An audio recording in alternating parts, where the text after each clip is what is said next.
Thank you for joining us on the first edition of Journalist Hangout this week. I'm Kayode-Balogun. Today on the program, explosions rock Damaturu as Boko Haram fighters attempt to invade Yobe capital, kill 4 aid workers and abduct 2 in Borno State. Federal government accuses US of sowing seeds of religious mistrust in Nigeria.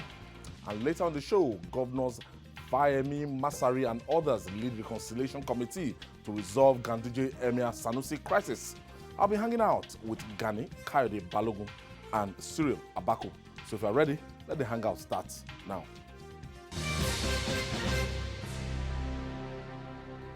Thank you for joining us. It appears that the knack by Boko Haram fighters for the use of auspicious occasions to perpetrate terror is upon us again, with Christians gearing up for a hitch-free Christmas celebration. The insurgents mounted an audacious attack in Damaturu, the Yobe state capital, in Nigeria's troubled northeast. The spokesperson of Operation Lafiya Dole, Captain Njoka Irabo, confirmed that insurgents' attempt to invade Damaturu metropolis was met with stiff resistance from troops of Air Task Force. But in neighboring Borno states, the Boko Haram fighters succeeded in killing 4 aid workers. They also abducted 2 others. Meanwhile, let's share the rare video of exchange of fire between the troops and the insurgents with you.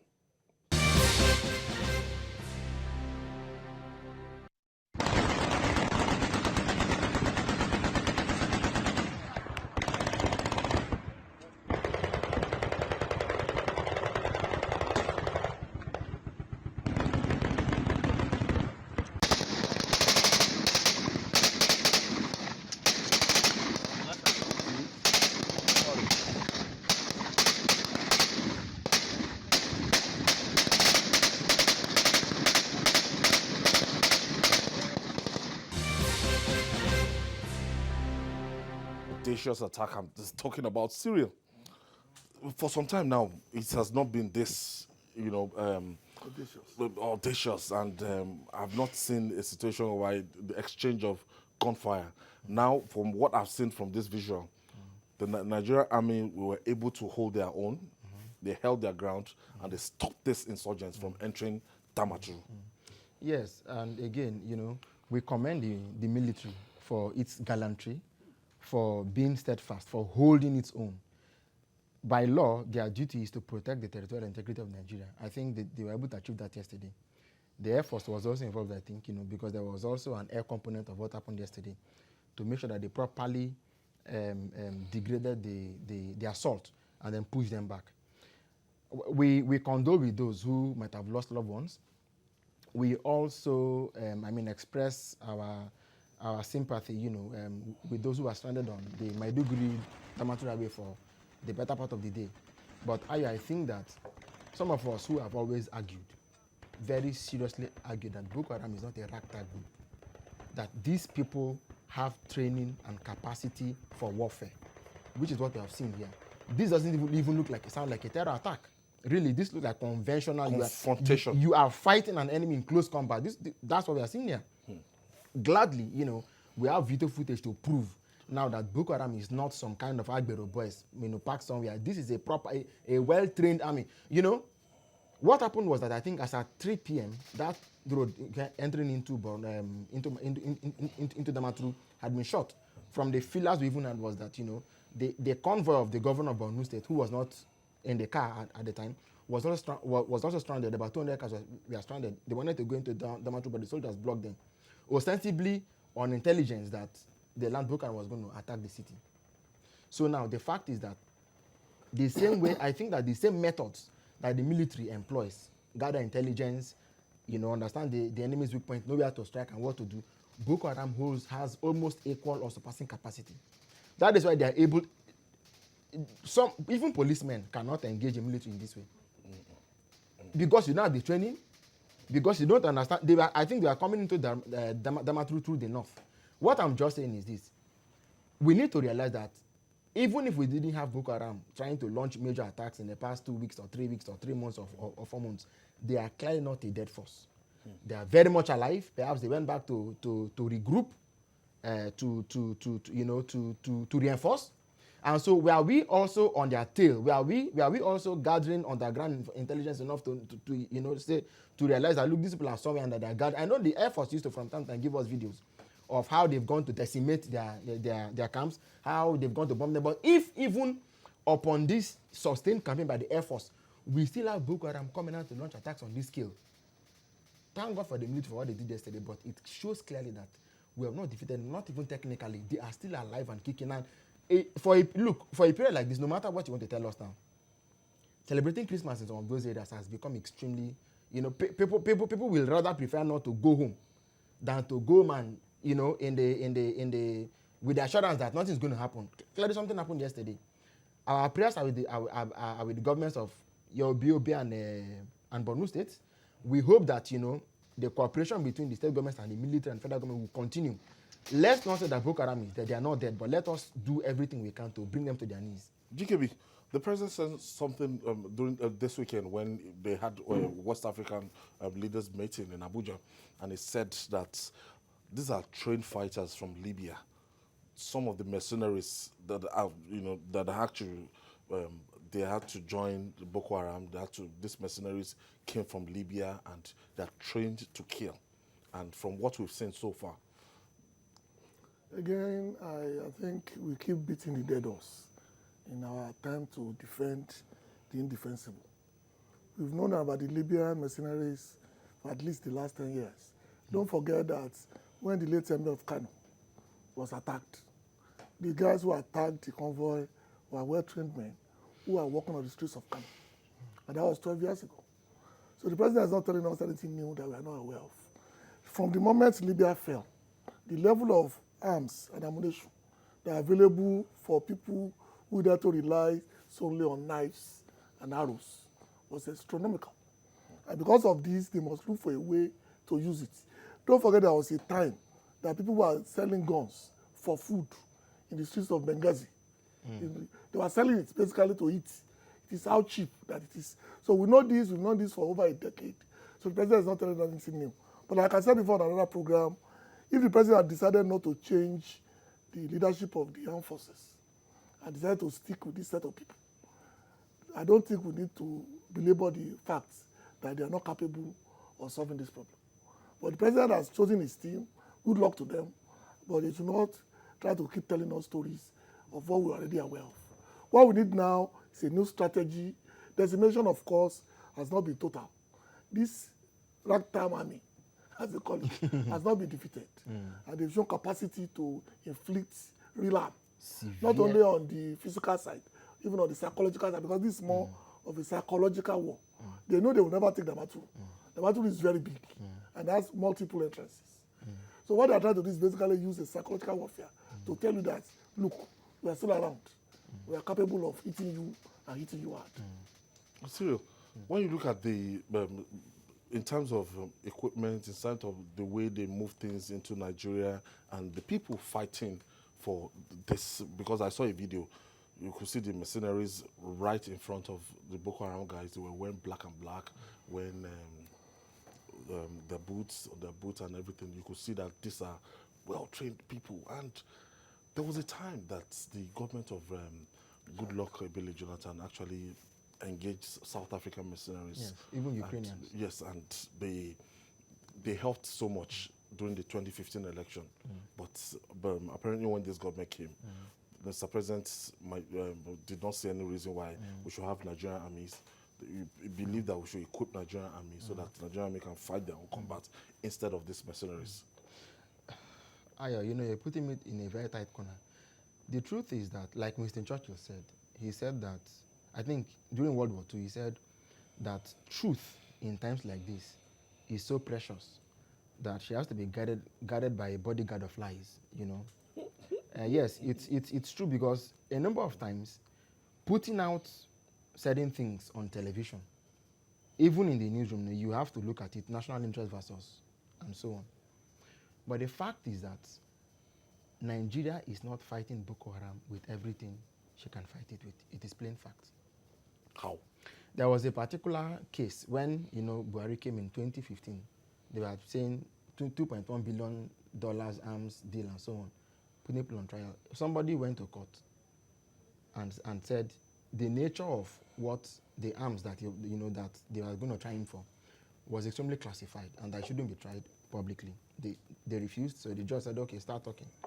Then he started talking about how they had gone to Ukraine to get stuff, and so by the time these details started coming out, the judge, I think the court said that it was enough, that they didn't want to hear those things again. The point is that some gains were being made. What you're seeing here, if you've been fighting Boko Haram for the past 10 years, I think these are celebrated 10 years of the war of the 2009. What should give you greater worry is that a new generation of fighters may now be rising. We are not fighting the people that were fighting in 2007 and 2009, 2010, 2011.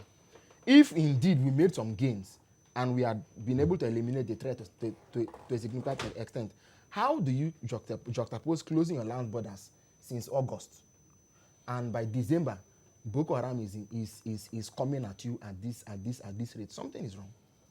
Something is definitely wrong. You see, like Adolf Hitler would say, he would say that for the few he uses reason, for the many he uses emotion. There are many questions to be asked. Perhaps even if we're not going to ask them on television, we can ask them privately. There are questions to be asked. How is it that an enemy that seems to have gone comatose suddenly comes out as if, with such ferocity, that when we see these images, we realize that now there is a serious problem on our hands. Like GKB also said, the president has decided that he's going to stick with his team. Fine. But what we need to realize is that the results that we get out of what's going on in Boko Haram is not just for the president, it's for Nigerians.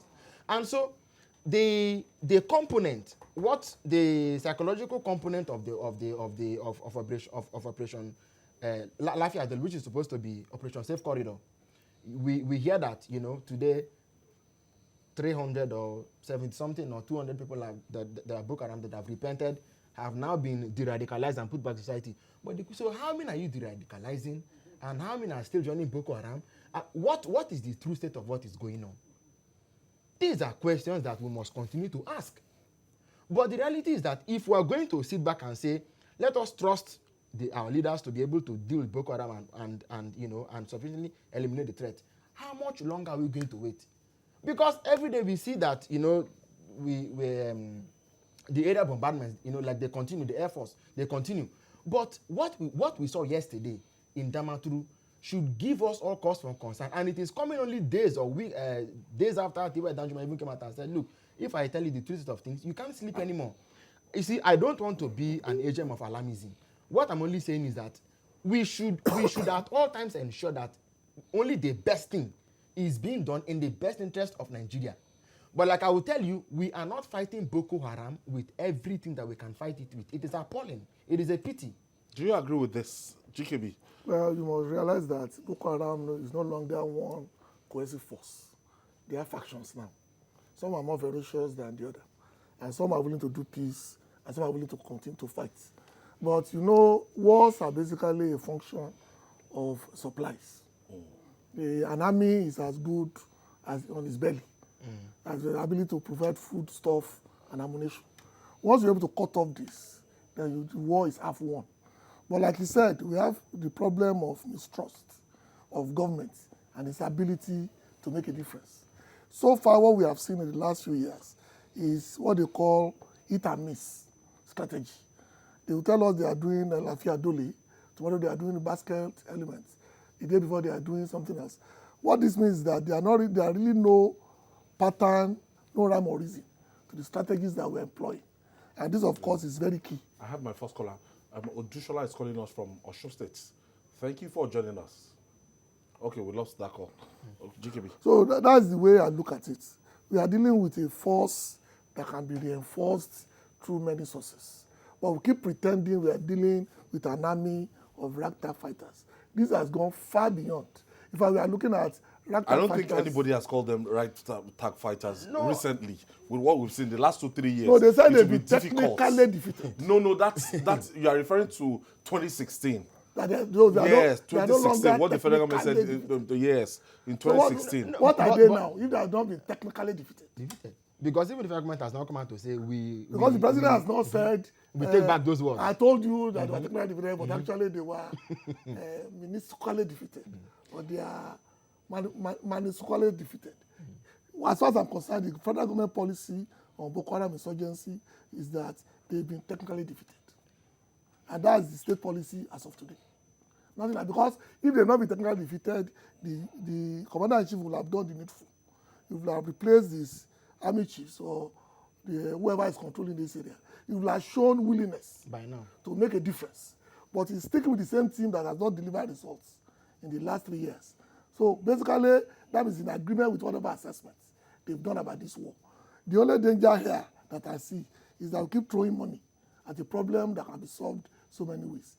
I'm commending the army for whatever they've been able to do, but I keep saying that we don't have the best hands at the end. Can I even give you a picture of the disjointedness of what he's talking about? See, I have, if you follow my commentary for about 3-4 years, you know that I have said that Lafia Adole is not even a good semantic. It's not even qualified by nomenclature to name this campaign for one reason. Let there be peace. That is what the Boko Haram does not want to hear, or the terrorists does not want to hear. Safe corridor, meaning that if you've seen that you cannot, that you won't fight again, come and come. Okay, I think I have Issa from Kano. Thank you for joining us. Olisa from Kano, Ibadan. Hello. Yes, thank you for joining us. Yeah, I'm joining from Ibadan. Okay. Thank you. Thank you. Good afternoon. Yes, go ahead with your contribution, please. Hello. Yes. With you.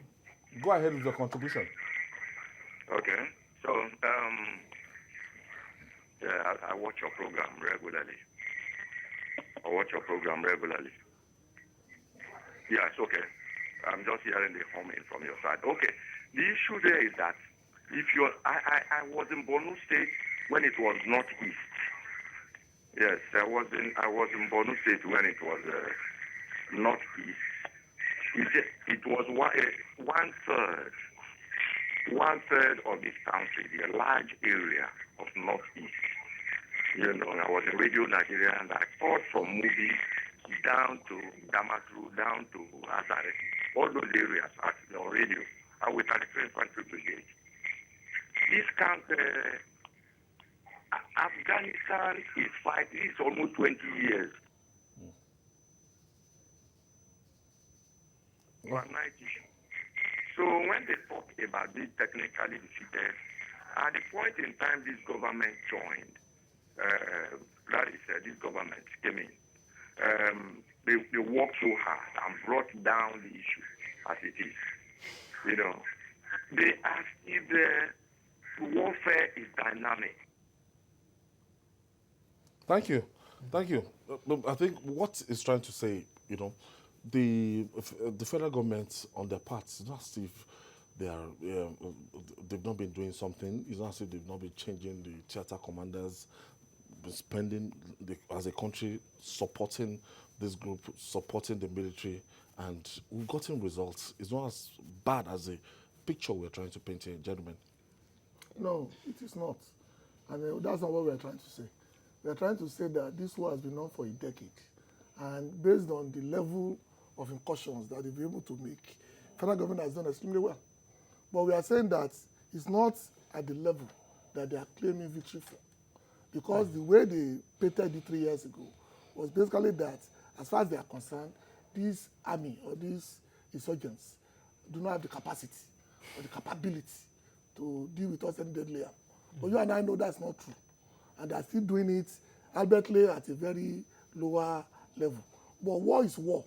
And there's nothing like a small war.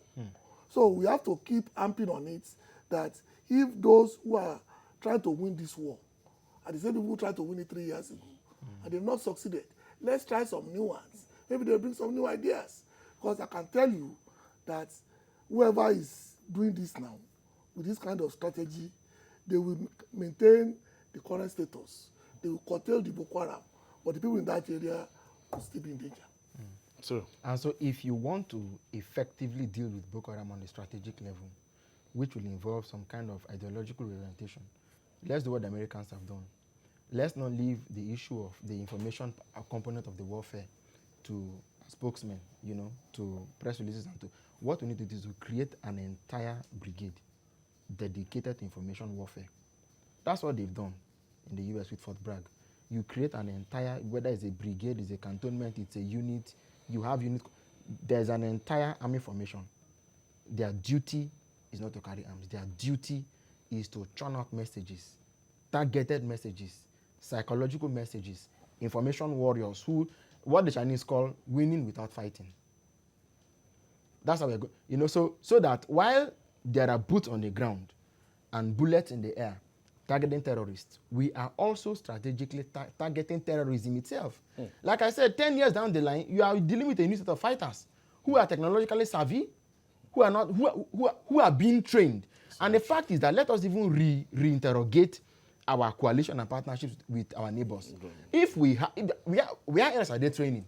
And that is why I would personally advocate that the policy Mr. President is even proposing of visa on arrival. I think we should put it on hold. Okay, I have Yinka. Yinka is calling us from Lagos. Thank you for joining us, Yinka. Yeah, thank you. Thank you very much. All right, go ahead with the contribution. Yeah, first of all, I want to say thank you to Cyril. He struck a chord earlier, and I really like what he said. Because, see, we understand that insanity is defined as doing something the same way and expecting different results. You see, while the program was on, I was just on findings on my own, and I realized that since 1966, the current configuration of the military chiefs we have in Nigeria as of now will be the longest serving. But the question is, if these guys have been in this role for this long, what are they not doing right? Have you taken your time to look at the map of Nigeria? Yobe and Borno were bordered by Chad and Niger. Now, there was an attack, an attempt into Yobe. Except the insurgents and Yobe states, then most definitely they are bordered between Nigeria and Niger. So when we go for this our meeting, Niger Basin meeting, what do we discuss there? I was in Zamfara for service, and I noticed something. There is a part of Zamfara that is just open, which reaffirms the fact that there is no way we can effectively man our borders. It's a problem. And this current government understands that Nigeria loves stories. So they cook up many things and give to us. Thank you. Thank you for your contribution. Still to come, federal government accuses U.S. of sowing seeds of religious mistrust in Nigeria. Stay with us. We'll be right back after this breather. It's still Journalist Hangouts. If you're just joining us, this is Journalist Hangouts. We're reaching you live from Television Continental here in Lagos, Nigeria. The United States of America, being the most powerful country on the globe, prides itself as the world police, but performing this role without stepping on toes of other countries will be difficult.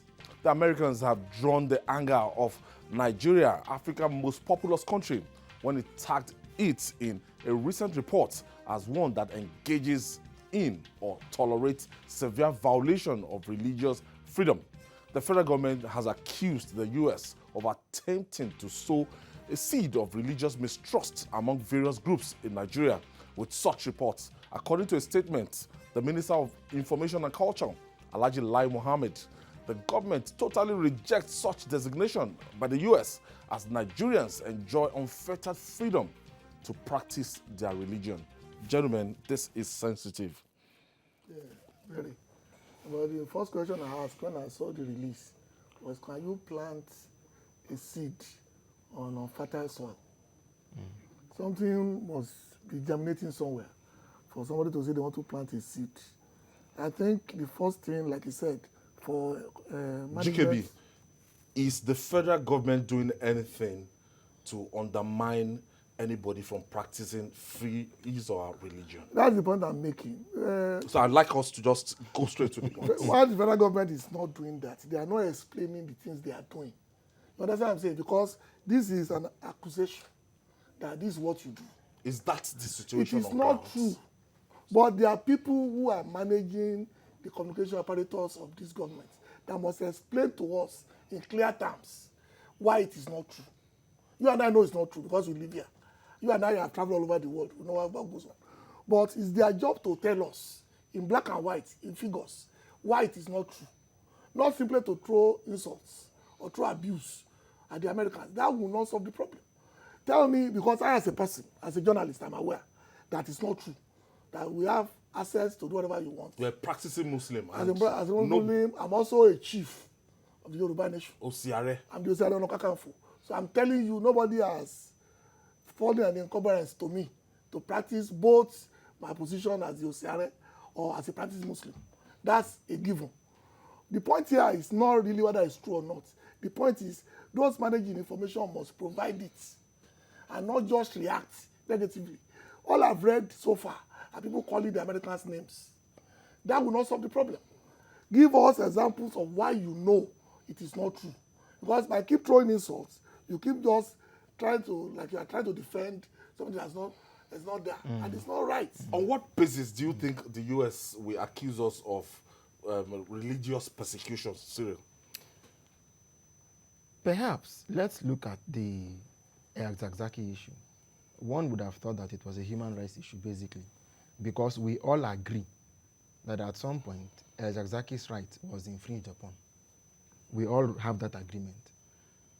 But As a Nigerian. But if we are going to swing it the other way, the Nigerian Constitution guarantees freedom of worship.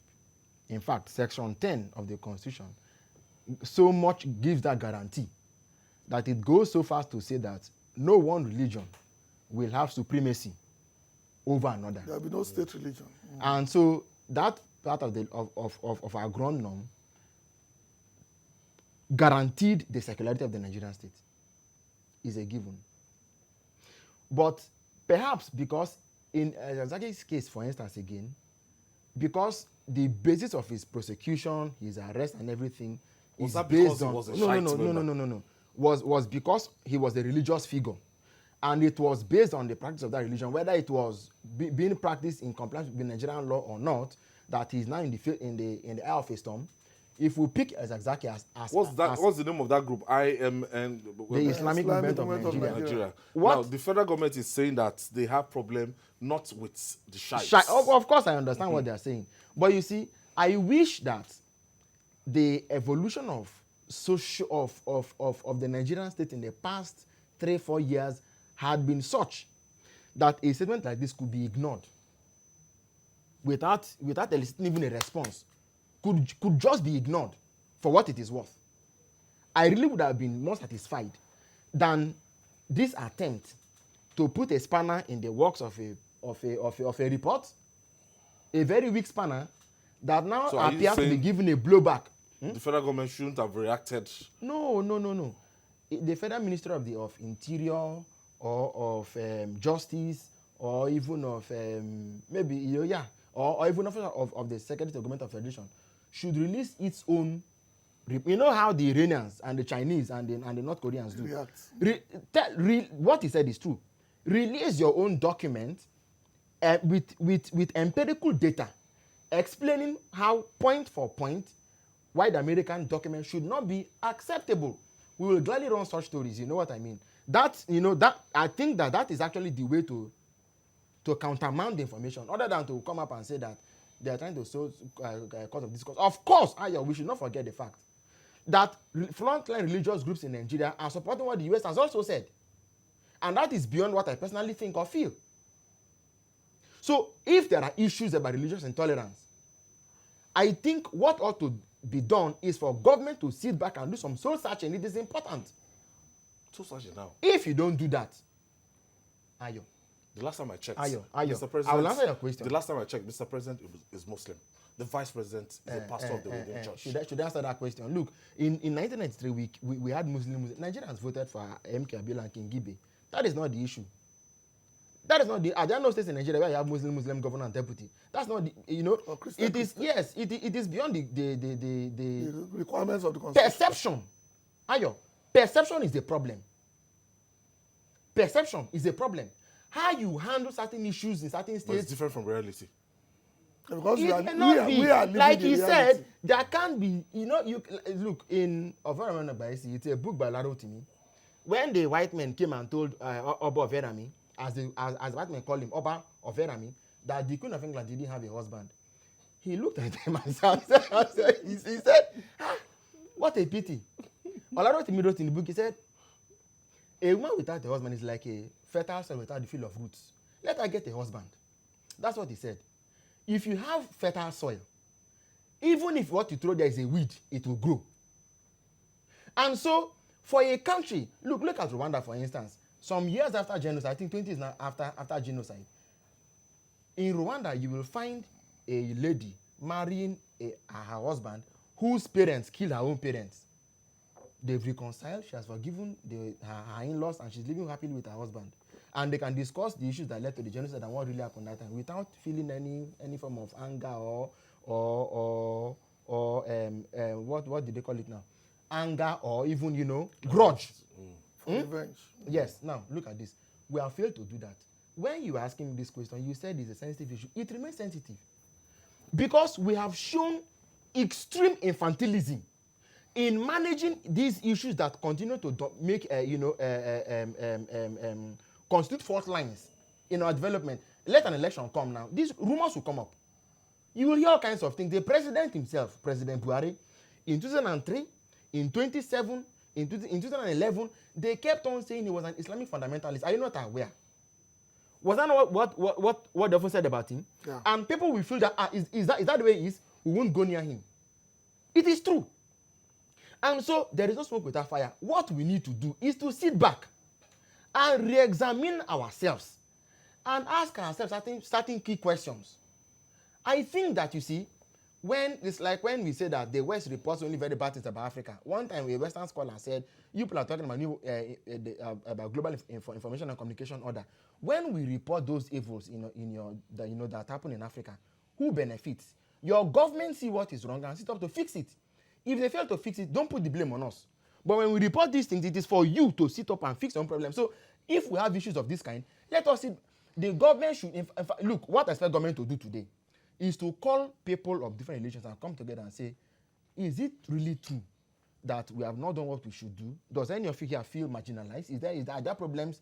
Take the memoranda. Come together. There is this interfaith consultative council also that, in Nigeria, where Muslims, tell them to meet and come up with the document and let us see whether, and this doesn't have to be in the public place, okay? Let them give a memo. You can look at it and say, okay, could this be true? Okay, so we have areas to improve upon and implement it. You don't have to come to the public to begin to lambaste a government that has nothing to win or to lose here.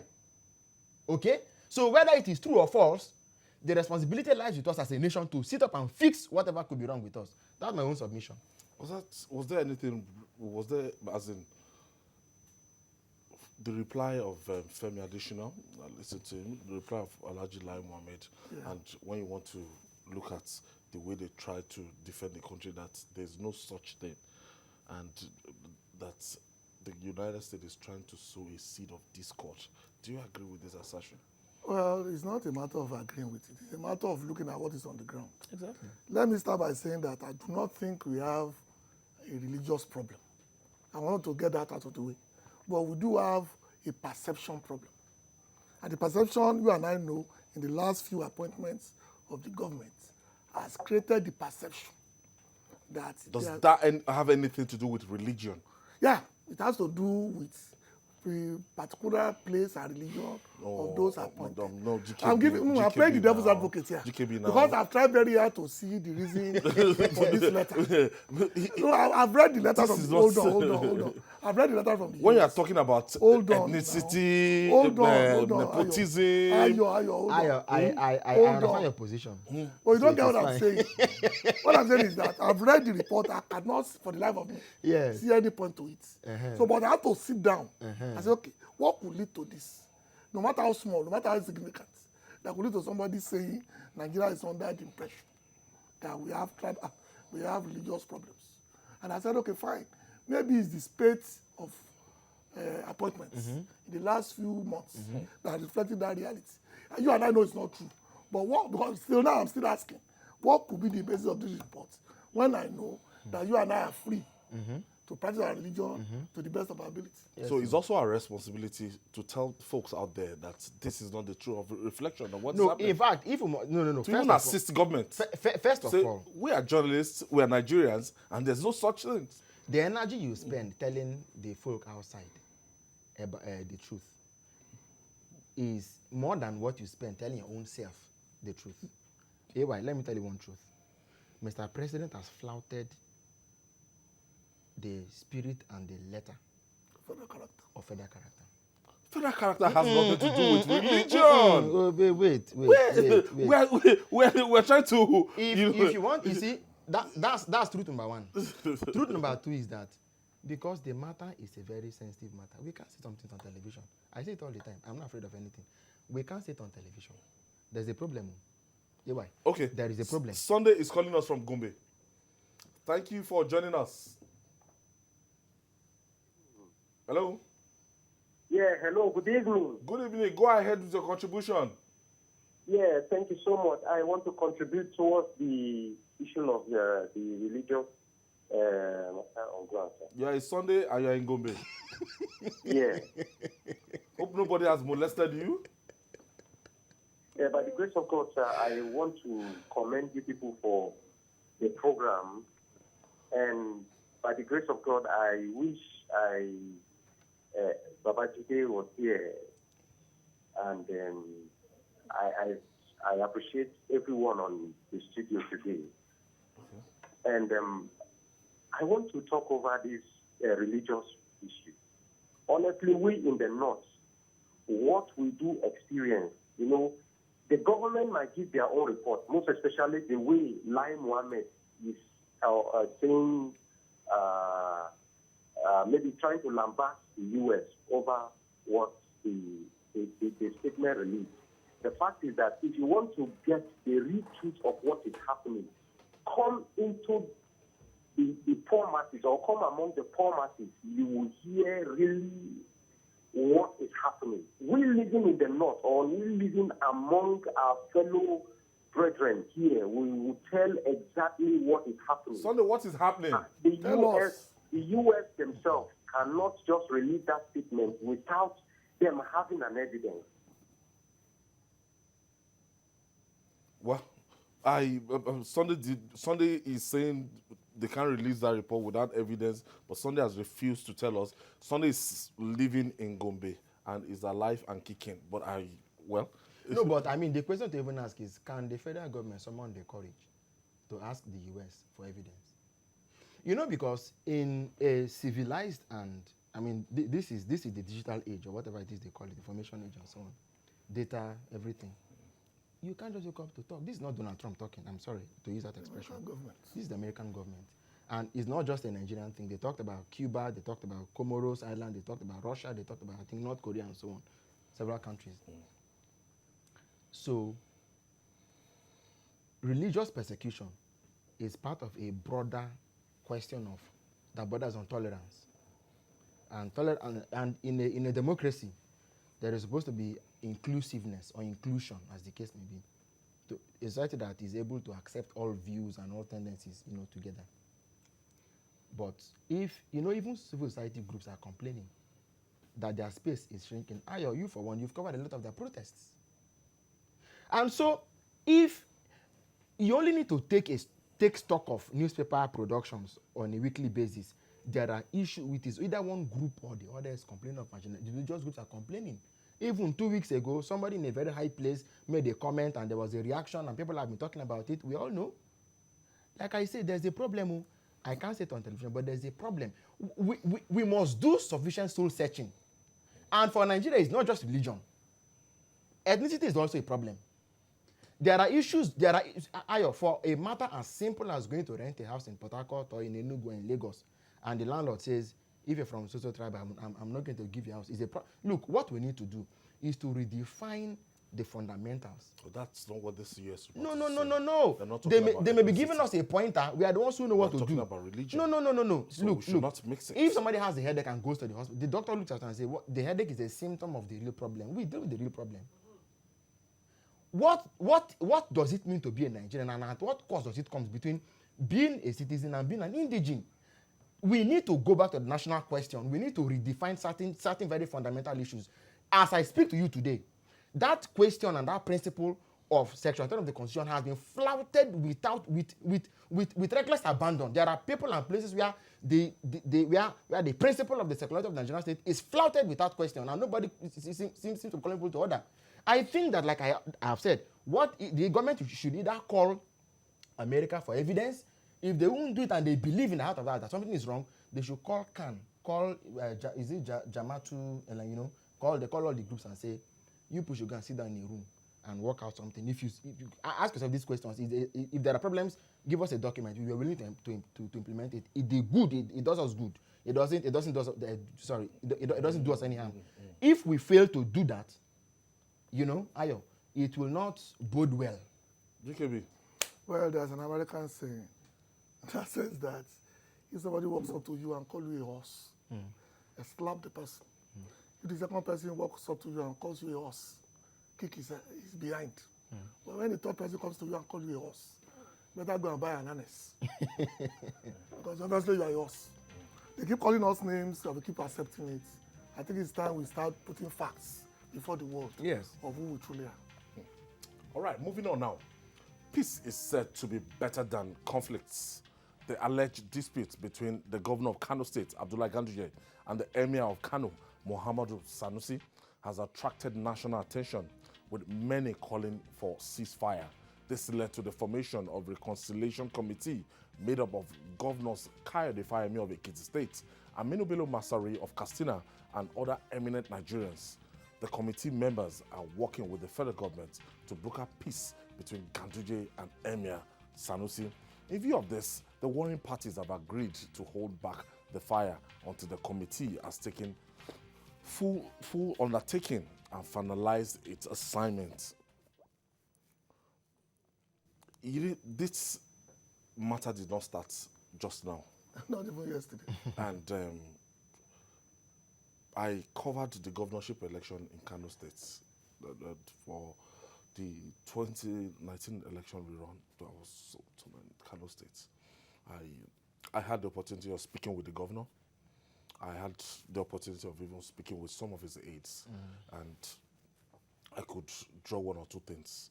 But the bottom line is that at a point in time, Emir Sanusi, Lamido Sanusi, his hand was seen,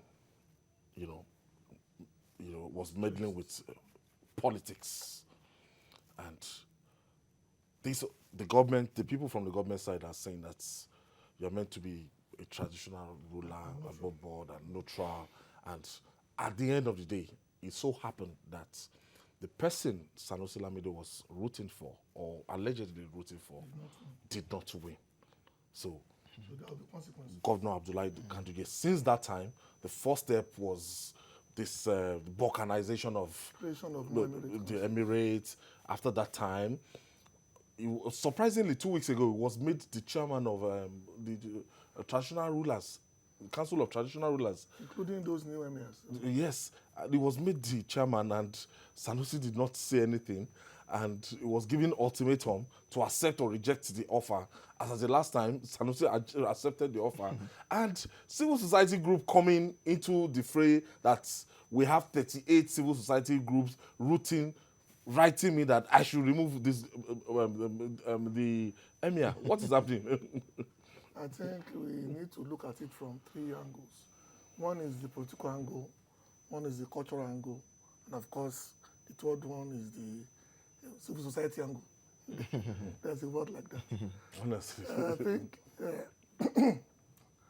technically, if I use that word, the emir of Kano is an employee of the Kano State government, and it's not above the law.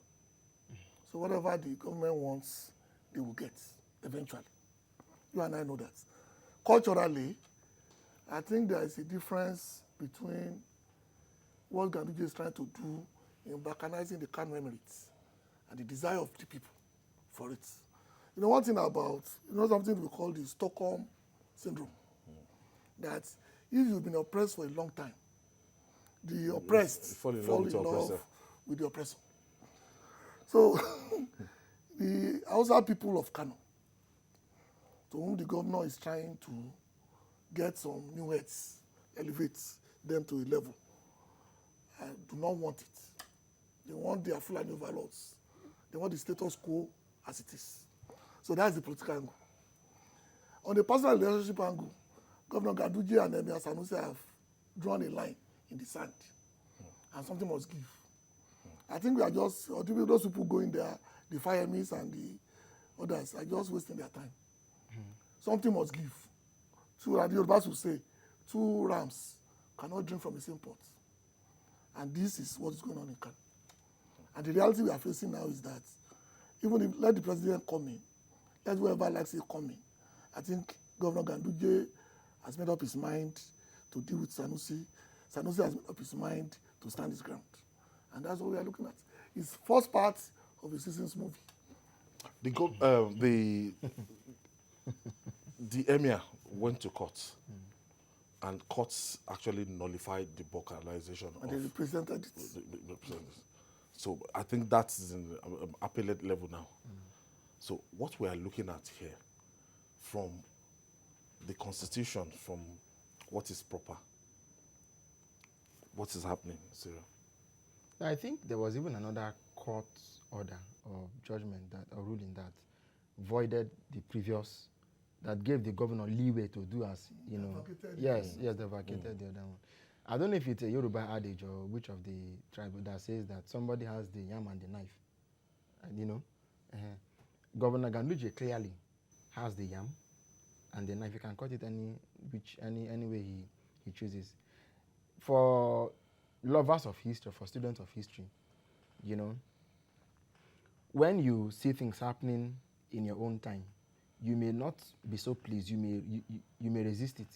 But I don't know now how many years that the Kano Emirate, you know, has been in its present form before this balkanization. I think that GKB said it very, very, very properly. He put it very properly. These interventions may just be some sort of walk on the streets. I don't see much coming out of it. One person has to come out standing. And in a republic like our own today, the fulcrum of power is in one place. Okay. GKB. It is with the governor. You know, ironically, Governor Abiola Ajimobi, the in-law of Governor Ganduje, actually did something like this in Ibadan. Yeah. And that, unfortunately, became, you know, one of those things that the people of Ibadan did not forgive Oyo State, because as powerful as Olubadan is, he wanted to balkanize his area of control and started this, was it Mogadishu and everything? No, what he was trying to do was to create another level of kinship in Ibadan, with Olubadan at the apex. But he went about it the wrong way, basically. What he was trying to do was create what the British would call dukedoms. You understand? That because in Yoruba land today, if they call a meeting of Obas, Olubadan alone, who is the Oba to over 12 million people, will go. Meanwhile, a state like Lagos represents nothing less than 40 kings. People in a place like Ogun represents nothing less than 60 kings. In fact, the PRO to the Ooni of Ife is an Oba. The man who picks up the microphone to do the introduction is an Oba in Ife. So he mismanaged it, so it's not the same thing. But I understand what we are trying to say. I think Ganduje has taken up on himself a century-old animosity towards the present Emirate system. I wanted to use it, just like Ajimobi did, to deal with the Emir. You will know in any system, there will be people that think they are oppressed, and they will look for a way to get justice. It's taking the things that people are feeling underneath, try to break it up and use it as a historical tool to deal with the current occupier of the Emir seat. Whether I win or not is another thing entirely. Okay, Dayo is calling us from Lagos. Thank you for joining us, Dayo. Okay. Yeah. Honestly, I wish you guys will remember what Abubakar did. Okay. Did he succeed or not? Hello? Hello, go ahead. Yeah. What I'm saying is that if Ganduje has gone this far and no chaos, no uprising in the whole of Kano State, compare that to what Abubakar Remi did. Did Abubakar Remi do anything close to what Ganduje had done? Honestly, I believe the time has come in Kano State to divide that emirate the way Ganduje has gone about it. That is my opinion. Thank you, Dayo. Thank you for your opinion. And Dayo said something that is, we want to know the reaction of the people of Kano. It's all about them. And I've not heard of riots or any uprising. But they reacted, they carry placards. But some elites actually, what's the name of this one that contested with MK Abiola? Bashir Tofa. Yes, actually wrote a letter last week and complaining about, trying to touch the status quo the way it was. I said it in my... Something was touched for the status quo to start. So, I mean, I think I might want to pitch my tent with the last caller. The time has come for us to move on, perhaps, and this is, something has to give rise to something. And I think that we can't take away the fact that the governor is also apparently an interested party. Yes, an interested party, and is, the strategy he has adopted seems to have fallen in sync with the enemies from certain quarters. Kano State is a strategic state in the north. He waited until he won re-election. That was when he showed his hand very fully. Yes. So I think he has taken a smart step. I don't know what kind of thing they will now do to go back on what has already been created.